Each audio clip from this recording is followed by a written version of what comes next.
ቃል መናገር በሰው ልጆች ጆሮ ካስቀመጡት አደራ የበለጠ ነው።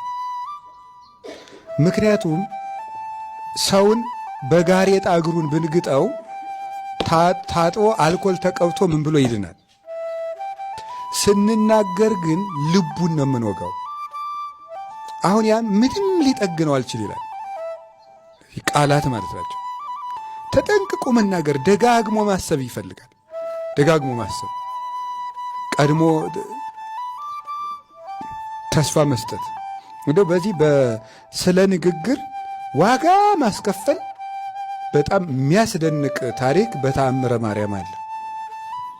አባቶቻችን ቅዳሴ ማርያም ላይ ትርጓሜ ላይ የሚተረጉሙልን